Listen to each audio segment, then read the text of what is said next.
Hi மக்களே வணக்கம். Group 4ல் தற்சமயம் வந்து பார்த்தீங்கன்னா பணி ஆணைகள் பெற்றவர்கள் என்னென்ன வழிமுறைகளை பின்பற்றணும், so appointment order after counselling கட்டுறோம், அந்த அலாட்மெண்ட் ஆர்டர் எல்லாமே என்னென்ன செய்யணும், ஸோ இதை பெற்றவர்கள் அடுத்து என்ன செய்ய வேண்டும், இதை பற்றி தான் இந்த ஒரு வீடியோவில் நம்ம இப்போ பார்க்க போகிறோம்.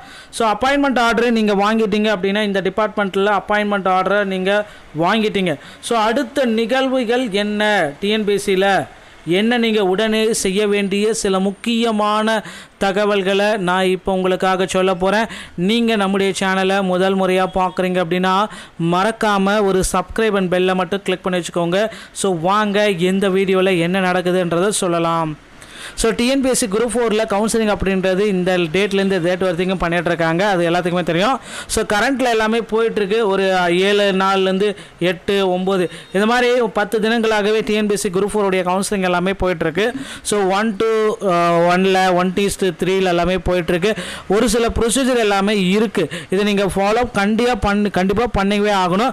நீங்கள் ஸ்ட்ரிக்டாக இந்த ஒவ்வொரு டிஸ்ட்ரிக்ட் லெவலில் இருந்தாலும் சரி, இல்லை ஸ்டேட் லெவலில் நீங்கள் எடுத்திருந்தாலும் சரி, கரெக்டாக நம்ம ஒரு ஜாபில் என்னென்னலாம் பண்ண முடியும், நெக்ஸ்ட்டு நீங்கள் என்ன பண்ணணும் அப்படின்றது டிஎன்பிஎஸ்சிக்கு அப்புறம் இதுக்கு வந்து சொல்லுவாங்க. ஸோ அந்தந்த டிபார்ட்மெண்ட்டோடைய அதிகாரிகள் வந்து பார்த்திங்கன்னா நீங்கள் இது எல்லா விஷயத்தையுமே உங்களுக்கு கிளியர் கட்டாக எக்ஸ்பிளைன் பண்ணுவாங்க.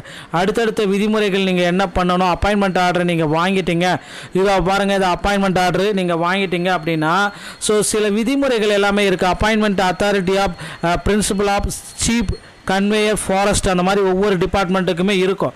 எந்த டிபார்ட்மெண்ட்டோ அந்த டிபார்ட்மெண்ட் அந்த டிஸ்ட்ரிக்ட் வைஸாக நீங்கள் போகிறீங்க.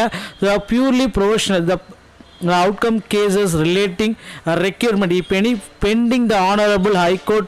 ஸோ இது ஏதாவது டாக்குமெண்ட்ஸ் ஏதாவது பெண்டிங்கில் இருந்துச்சு அப்படின்னா நீங்கள் உடனடியாக நிராகரிக்கப்படுவீர்கள். உங்களுக்கு ஒரு டைம் பீரியட் கொடுப்பாங்க, அந்த டைம் பீரியடுக்குள்ளே உங்களோட டாக்குமெண்ட்ஸ் எல்லாமே நீங்கள் கொண்டு வர மாதிரி இருக்கும். ஓகேங்களா? ஸோ தமிழ்நாடு அரசு பணியாளர் தேர்வாணையத்தால் நடத்தப்பட்ட ஒருங்கிணைந்த குடிமைப்பணிகள் குரூப் 4 தேர்வில் தேர்ச்சி பெற்று இந்த 10/12/2022 இந்த கலந்தாய்வில் வருவாய்த்துறையை தேர்வு செஞ்ச ஆகையால் எனக்கு இந்த சேலம் மாவட்டத்தில் உள்ள மேற்படி வருவாய்த்துறையை ஏதேனும் ஒரு அலுவலகத்தில் பணியிடம் வழங்குமாறு கேட்டுக்கொள்கிறேன். இத்துடன் தமிழ்நாடு அரசு பணியாளர் தேர்வாணையத்தால் வழங்கப்பட்ட ஒதுக்கீடு கடிதத்தின் ஒளி நகலையும் இணைத்துள்ளேன். இப்படி வந்து இதை குடிக்கணும். அதுக்கப்புறம் உங்களுக்கு ஒதுக்கீடு, so appointment allocation order plus appointment order, இந்த 2 ஃபார்மும் உங்கள்கிட்ட இருக்கும். அது ரெண்டுமே நீங்கள் வந்து பார்த்திங்கன்னா கொடுக்க வேண்டியதாக இருக்கும். ஒருங்கிணைந்த குடிமை பணிகள் தேர்வு 4 தொகுதி. ஸோ இதில் வந்து பார்த்திங்கன்னா கலந்தாய்வின் மூலம் பதவிக்கு தெரிவு பெற்றவர்களுடைய பட்டியலை 21/2/2022 அன்றைக்கி அனுப்பப்பட்டு விட்டது. ஸோ விவரங்கள் எல்லாமே குறிப்பிட்டே சொல்கிறாங்க. கிராம நிர்வாக அலுவலர்கள் சிவகங்கை, கிராம நிர்வாகர்கள் வேலூர், கிராம நிர்வாகர்கள் வருவாய்த்துறை கடலூர், இளைநிலை உதவியாளர்கள் தஞ்சாவூர், இளைநிலை உதவியாளர்கள் மற்றும் வரி தண்டலர் பேரூராட்சித்துறை கன்னியாகுமரி. இப்படி எல்லாமே ஒவ்வொரு டிபார்ட்மெண்ட் வைஸாகவும் வந்து பார்த்திங்கன்னா அங்கங்கே நீங்கள் போயிட்டு ஜாயின் பண்ண வேண்டியதாக இருக்கும். ஜாயின் பண்ணுறதுக்கு முன்னாடி 2 விஷயத்தை நீங்கள் பண்ணணும். அழைப்பானையும் அலாட்மெண்ட் ஆர்டரையும் கண்டிப்பாக நீங்கள் அட்டாச்மெண்ட் பண்ணணும் ஒளிநகலோட. ஓகேங்களா? இதை மறந்துடாதீங்க, இதுதான் ரொம்ப ரொம்ப முக்கியமான விஷயம்.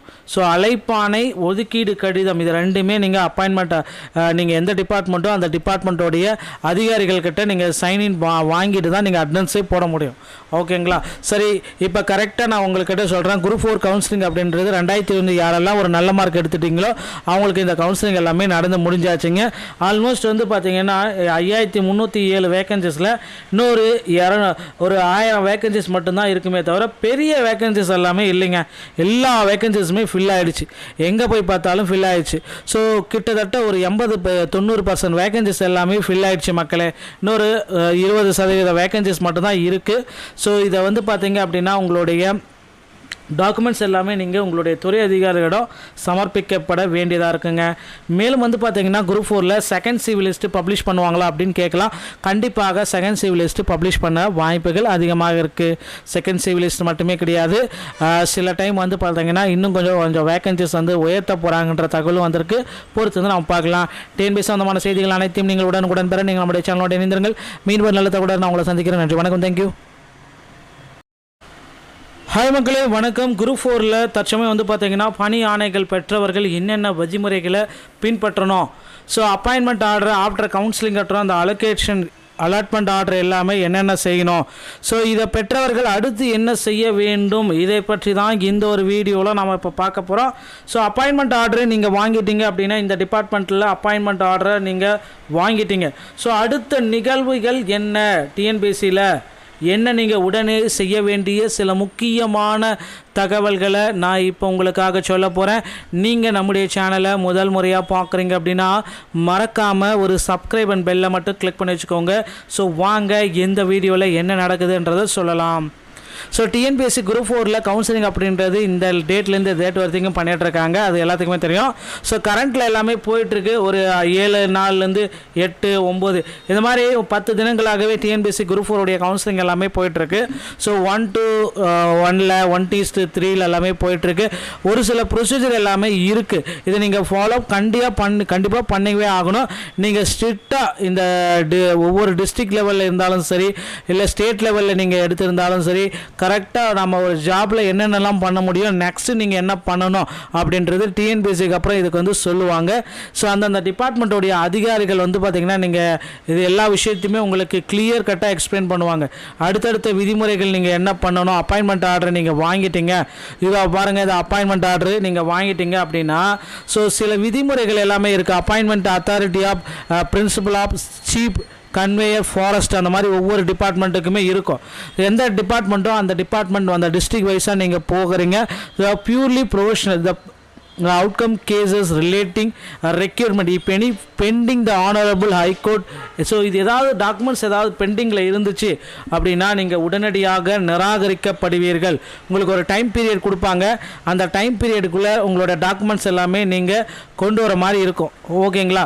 ஸோ தமிழ்நாடு அரசு பணியாளர் தேர்வாணையத்தால் நடத்தப்பட்ட ஒருங்கிணைந்த குடிமைப்பணிகள் குரூப் 4 தேர்வில் தேர்ச்சி பெற்று இந்த 10/12/2022 இந்த கலந்தாய்வில் வருவாய்த்துறையை தேர்வு செஞ்ச ஆகையால் எனக்கு இந்த சேலம் மாவட்டத்தில் உள்ள மேற்படி வருவாய்த்துறையை ஏதேனும் ஒரு அலுவலகத்தில் பணியிடம் வழங்குமாறு கேட்டுக்கொள்கிறேன்.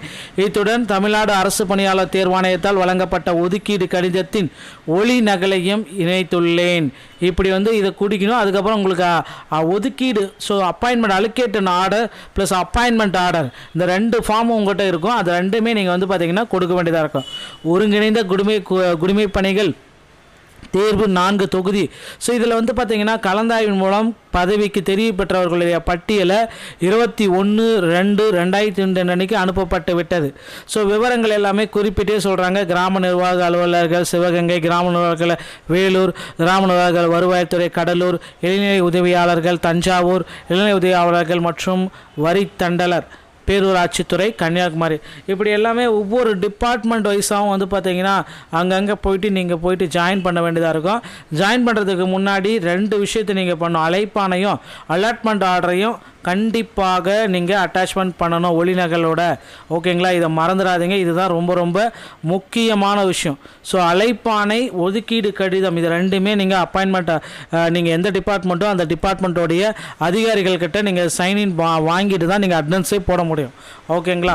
சரி, இப்போ கரெக்டாக நான் உங்கள்கிட்ட சொல்கிறேன். குரூப் 4 கவுன்சிலிங் அப்படின்றது 2020 யாரெல்லாம் ஒரு நல்ல மார்க் எடுத்துட்டிங்களோ அவங்களுக்கு இந்த கவுன்சிலிங் எல்லாமே நடந்து முடிஞ்சாச்சுங்க.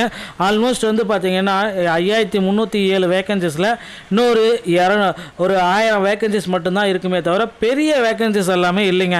எல்லா வேகன்சிஸுமே ஃபில் ஆகிடுச்சு, எங்கே போய் பார்த்தாலும் ஃபில் ஆகிடுச்சு. ஸோ கிட்டத்தட்ட ஒரு 80-90% வேகன்சிஸ் எல்லாமே ஃபில் ஆகிடுச்சு மக்களே. இன்னொரு 20% வேகன்சிஸ் மட்டும்தான் இருக்குது.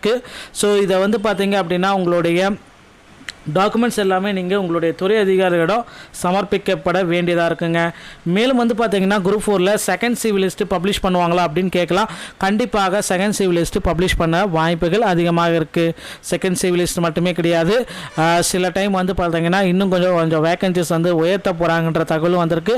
பொறுத்து வந்து நம்ம பார்க்கலாம். டிஎன்பிஎஸ்சி சம்பந்தமான செய்திகள் அனைத்தையும் நீங்கள் உடனுக்குடன் பெற நீங்கள் நம்முடைய சேனலோட இணைந்திருங்கள். மீண்டும் நல்ல தகவலுடன் நான் உங்களை சந்திக்கிறேன். நன்றி, வணக்கம், தேங்க்யூ.